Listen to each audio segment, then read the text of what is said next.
ಹಿರಿಯ ಕಾಂಗ್ರೆಸ್ ನಾಯಕ ಶಾಮನೂರು ಶಿವಶಂಕರಪ್ಪನವರು ಅಸ್ತಂಗತರಾಗಿದ್ದಾರೆ.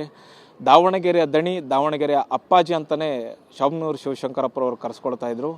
ಅವರ ಪಾರ್ಥಿವ ಶರೀರವನ್ನು ಅವರ ನಿವಾಸದಲ್ಲಿ ಈಗ ದರ್ಶನಕ್ಕೆ ಇಡಲಾಗಿದೆ. ಅಪಾರ ಪ್ರಮಾಣದಲ್ಲಿ ಅವರ ಅಭಿಮಾನಿಗಳು ಬರ್ತಾ ಇರುವಂತಹದ್ದು, ಹರಿದು ಬರ್ತಾ ಇದ್ದಾರೆ. ಅವರ ಅಂತಿಮ ಸಂಸ್ಕಾರದ ವಿಧಿವಿಧಾನಗಳು ಹೇಗಿರ್ತವೆ ಅನ್ನೋದ್ರ ಬಗ್ಗೆ ಮಾತಾಡಲಿಕ್ಕೆ ನಮ್ಮ ಜೊತೆ ಇದ್ದಾರೆ ದಾರುಕಾ ಶಾಸ್ತ್ರಿಗಳು. ಹೇಗಿರ್ತವೆ ವಿಧಿವಿಧಾನಗಳು ಅಂತಿಮ ಸಂಸ್ಕಾರದ ಅನ್ನೋಂಥದ್ದು ಕೇಳೋಣ. ಸರ್, ಅಂತಿಮ ಸಂಸ್ಕಾರದ ವಿಧಿವಿಧಾನಗಳು ಹೇಗಿರುತ್ತೆ, ಯಾವ ಸಂಪ್ರದಾಯದ ಪ್ರಕಾರ ಈ ಒಂದು ಕಾರ್ಯಕ್ರಮಗಳು ನಡೆಯುತ್ತೆ ಅಂತ?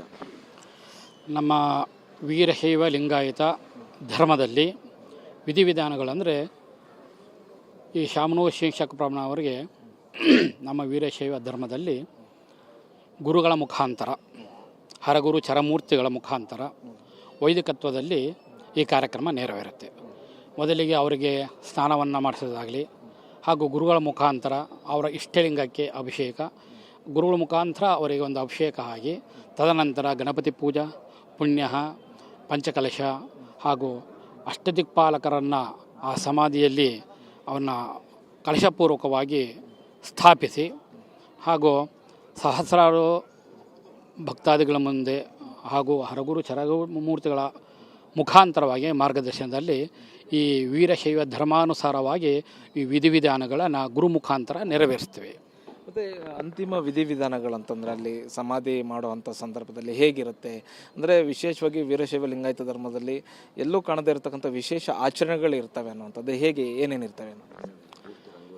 ಅವರಿಗೆ ಸಮಾಧಿಯಲ್ಲಿ ನಮ್ಮ ರಂಗೋಲಿ ಹಾಕಿಬಿಟ್ಟು 8 ದಿಕ್ಕಿಗೂ ಕಲಶಗಳನ್ನು ಓಡಿಬಿಟ್ಟು, ಆಮೇಲೆ ಆ ಕಲಶದ ಹತ್ರ ಅಲ್ಲಿ ಗಣಪತಿ ಹಾಗೂ ಪುಣ್ಯ ಅಂದರೆ ಏನು ಅವ್ರ ಸಮಾಧಿ ಏನಿರುತ್ತಲ್ಲ ಅದನ್ನು ಶುದ್ಧೀಕರಣ ಮಾಡ್ಕೊಳ್ಳೋದಕ್ಕೆ ಪುಣ್ಯ ಅಂತ ಹೇಳ್ತೀವಿ.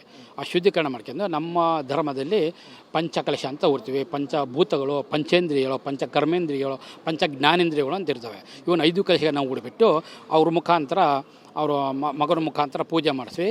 ಮತ್ತು ಗುರುಗಳ ಮುಖಾಂತರನೇ ಅದನ್ನು ಪಾದಪೂಜೆ, ಹಸ್ತಮಸ್ತಕವನ್ನು ಇಟ್ಬಿಟ್ಟು ಅವರಿಗೆ ಪಾದಪೂಜೆಯನ್ನು ಮಾಡಿಸಿ ಆ ಲಿಂಗಕ್ಕೆ ಅಭಿಷೇಕವನ್ನು ಮಾಡಿ ಅವರಿಗೂ ಕೂರಿಸ್ಬಿಟ್ಟು ಅವ್ರಿಗೂ ಅಭಿಷೇಕವನ್ನು ಮಾಡಿಬಿಟ್ಟು ಈ ವಿಧಿವಿಧಾನಗಳನ್ನು ಮಾಡ್ತಾರೆ, ಪುರೋಹಿತರು ಮಾಡ್ತಾರೆ. ಯಾವ್ದಾದ್ರು ಗುರುಗಳು ಯಾರು ಬರ್ತಾರೆ?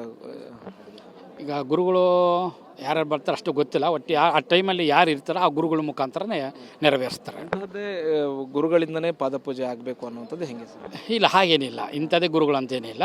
ಅವರಿಗೆ ಎಲ್ಲ ಗುರುಗಳು ಬೇಕು ಅವರಿಗೆ. ಹಾಗಾಗಿ ಎಲ್ಲ ಯಾವ ಸನ್ನಿಧಾನದಲ್ಲಿ ಯಾರು ಇರ್ತಾರೋ ಆ ಗುರುಗಳ ಮುಖಾಂತರ ಅಲ್ಲಿ ನಡೆಯುತ್ತೆ. ಓಕೆ. ಅಂತಿಮ ವಿಧಿವಿಧಾನಗಳು ಹೇಗೆ ನಡೆಯುತ್ತೆ ಅನ್ನುವಂಥದ್ದನ್ನು ದಾರುಕಾ ಶಾಸ್ತ್ರಿಗಳು ವಿವರಿಸ್ತಾ ಇದ್ರು. ಕ್ಯಾಮ್ರಾ ಪರ್ಸನ್ ವಿನೋದ್ ಜೊತೆಗೆ ಹರೀಶ್, TV9 ದಾವಣಗೆರೆ.